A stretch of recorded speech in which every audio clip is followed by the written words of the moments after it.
পৰিস্থিতি অসমত কিয় হ'ব মণিপুৰ নিচিনা পৰিস্থিতি? মই কৈছো যে আজি তাৰিখত OBC 27% আমাৰ OBC ইয়াত আছে। আজি যদি আমি কওঁ হিলছ ST হিলছ নাইবা ST প্লেইনছ আমি যদি কওঁ তেওঁলোকক যদি মিলাই 18% তেওঁলোকে তাৰ লগত যেনিবা 27 যদি পাছ হয় আৰু যদি আল্টিমেট গৈ যদি অসমখন জনজাতীয় ৰাজ্যও হয় 51% যদি হৈ যায় ST অসমত তাৰ পৰা অসমখনৰ ক্ষতি হ'ব জানো কিবা? অসমখনতো সুৰক্ষিত হ'ব।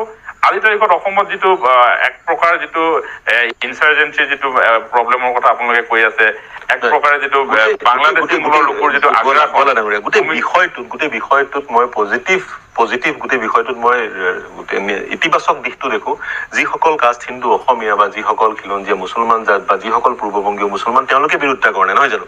তেওঁলোকে বিৰোধাচৰণ কৰে গোটেই বিষয়টো। তেওঁলোকে বিচাৰিছে 6 জনগোষ্ঠীৰ জনজাতিকৰণ অসম এখন জনজাতীয় ৰাজ্য হওক। ডেফিনেটলি আমি অধিক সুবিধা পাম। ইনাৰ লাইন পাৰ্মিটৰ পৰা ধৰি যিখিনি দাবী আছে সেইখিনি দাবী আজি অসমত প্ৰযোজ্য